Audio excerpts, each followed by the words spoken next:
single most important part of the Henry Ruggs story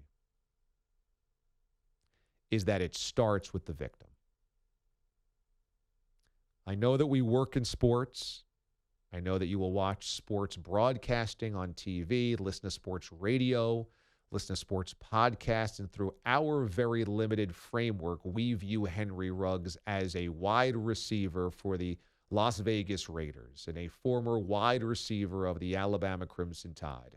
And we will start there, that Henry Ruggs was released by the Raiders. And we will start there with Henry Ruggs' story.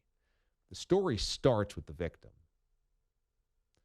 This story needs to start with a completely innocent person who had their life taken because somebody else decided multiple times to make a hideous, awful, tragic series of decisions. And in some ways, I will give my media brethren a pass because I get it. We speak from a sports standpoint every day, all day. But when I see stories or hear talk topics from Henry Ruggs' perspective, what was taken away from Ruggs, Ruggs' career is over, Derek Carr talking about reaching out to Henry Ruggs, frankly, I want to say I don't give a bleep. I don't care. I don't care who reaches out to Henry Ruggs. I don't care who's in support of Ruggs during a tough time. I don't care that he lost perhaps his career, certainly his job. And I don't care right now what Henry Ruggs lost. I care that there was a completely innocent person doing absolutely nothing wrong who was rear-ended at 127 miles per hour, whose fire tank became a fireball, engulfed the car in flames, and perished in that car through no fault of her own. That's where this starts. I really don't give a rat's ass about Henry Ruggs because Henry Ruggs didn't give a rat's ass about the victim in that situation or anybody else around him, including the girl that was driving with him in the Corvette. Every detail about the Ruggs story is more sickening than the last. And as I combed through the stories and the reports yesterday, it made my stomach churn. It made me sick. It made me sad and crushed and all types of awful emotions because there are so many terrible decisions that Henry Ruggs actively made, and he's still alive. There are so many awful, hideous, terrible, devastating decisions that Henry Ruggs made, and he walked away. His family still has their son. That life just doesn't seem fair sometimes. Henry Ruggs was the guy that decided to be 2 times over the legal limit. And Henry Ruggs was the guy that decided not to call the NFLPA hotline that gives you free transportation anywhere you want to go at any time of the day. Wouldn't that be nice to have in your life? Free hotline wherever you want to go, no questions asked, you get picked up and you're brought there. He decided not to make that phone call. Henry Ruggs, who signed a multi-million-dollar contract, decided not to call an Uber, not to call a Lyft, not to call a car service, not to call a limousine, not to call any type of transportation, but instead get behind the wheel of his car because he wanted to be a hotshot, because he had a Corvette and he wanted to test it. And he had a girl next to him and he wanted to be the cool dude. And he decided twice the legal limit to get behind the wheel of a car. First of all, that's obviously a series of terrible decisions. But then when he decided to go not 80, not 90, not 100, which of course is a death wish, not 110, not 120, not 130, not 140. He decided to basically try to pull an F1 move and go 150 freaking 6. 156. If you've ever driven in a car, and granted a Corvette is a ultimate elite machine. At 85 miles an hour, you're humming. If you push it to 90, 95, you know you're going fast. If you've ever been in a car that clipped 100, you're like, damn. Now add 56 miles an hour to that, and that's what Henry Ruggs was doing on a public road at 3:39 a.m.,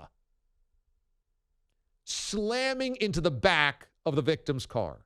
So I don't want to hear about Henry Ruggs. I don't want to hear about Derek Carr reaching out to Ruggs, how much he's lost, his life that changed forever, his 2 to 20 years in jail. I want to hear that this starts with the victim and the family of the victim that senselessly lost their daughter because Henry Ruggs decided to try to be cool. It's devastating on every level, on every single level. And it is a reminder that when you act in incredibly selfish ways, you can cause incredible harm to those around you. And we live in a world where we are consistently placated to, you do you. Live your best life. We're constantly telling people, you know what? Whatever makes you happy, you do that. And our phones and social media and technology is all augmented, every algorithm to make us feel better about doing us, what we like, what we want, spoon-fed it, so that that dopamine hit keeps us coming back for more. And Henry Ruggs did him. He got drunk, he got his Corvette, and he did his 156. And because he did all of those things, somebody lost their life and their family lost a daughter. It's an important reminder, life is not about you all the time.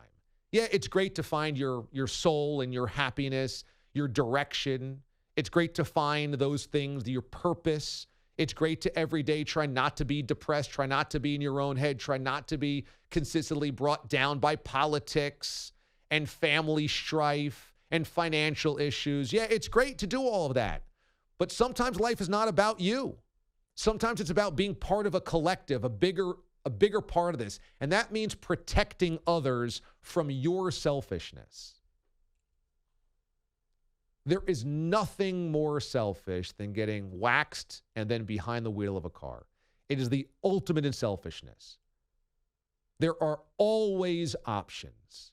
For Ruggs, more options than you or I would have. You can wait. You can call somebody. You can call a friend, a family member, and be embarrassed. Yeah, man, night got away from me. I'm sorry to wake you up. You can call a family member, a wife, a husband, a brother, a sister.